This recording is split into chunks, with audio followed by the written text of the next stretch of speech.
Chapter 12. Raisinets.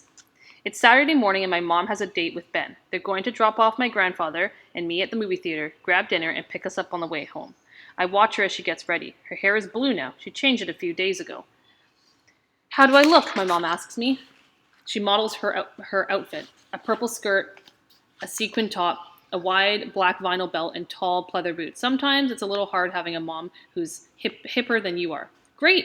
The doorbell rings and my mom she says what she always says. Tell Ben I'll be down in a minute. Ben is standing on the front porch with a bouquet of carnations. Even though he and my mom are way past the flower stage, he still brings her flowers every time they have a date. I think it's sweet. How's it hanging? He says. My mom says the thing she loves most about Ben is that there's no drama, which is a funny thing for a drama teacher to say. I like that he doesn't try to be my dad. He's just Ben. She's still getting ready. She'll be down in a few minutes, I say. Ben's eyes crinkle when he says half-jokingly, I'd wait for your mother forever. He's asked my mother to marry him twice, and both times she tells him she wasn't ready. I once overheard her tell Bernadette she was scared of making a mistake again. My grandfather walks into the hall and gives Ben an icy look. In addition to his usual polyester pants and button-up shirt, he's put on a crimson tie. He tells me he always dresses up when he goes to the movies. You must be Ellie's cousin. Melvin, right? I'm Ben. My grandfather doesn't say anything. He just gives Ben a hostile look. Ben nods at my grandfather's tie. So you're a tie guy, huh? It's pretty classic. Classic is definitely a good way to describe my grandfather. My mother walks in. You look beautiful, Lisa, he says. Not too sparkly? It's perfect. You need a shawl, my grandfather tells her. What? All that skin, my grandfather insists. It's like something a teenager would wear. You need a shawl. My mom's mouth opens and closes in a fury. After the movie, my grandfather and I wait outside to get picked up. The nightly parade is going on. Girls walk with arms length with boys who pretend to notice them, while other boys whiz by on skateboards.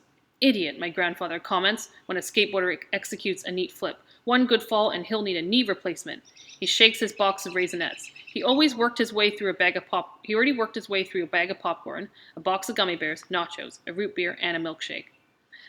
They're not as good as they used to be, he complains. They're just chocolate-covered raisins, I say. How can they taste different? They were just better, like a lot of things. Like what? Like movies. That one with a piece of garbage. Back in my day, they made quality movies.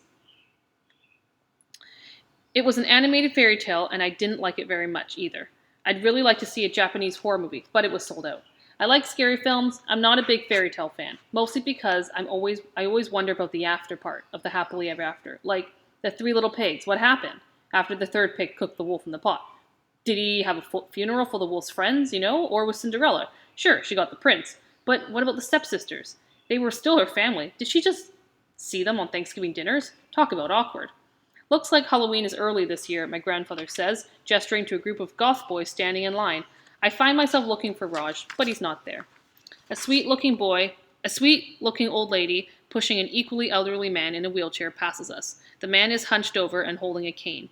He's wearing dark polyester pants, a button-up shirt, a navy blue blazer, and loafers with dark socks. He's dressed like my grandfather. You see that, Ellie? Growing old is terrible disease. Things you take for granted. You lose your ability to walk, your vision, your hearing, even being able to go to the bathroom. Huh? He gives me a knowing look. Everything falls apart when you get old. Believe me, you don't want to know how many times I have to get up during the night to go pee. I nod my head in agreement. This is way too much information.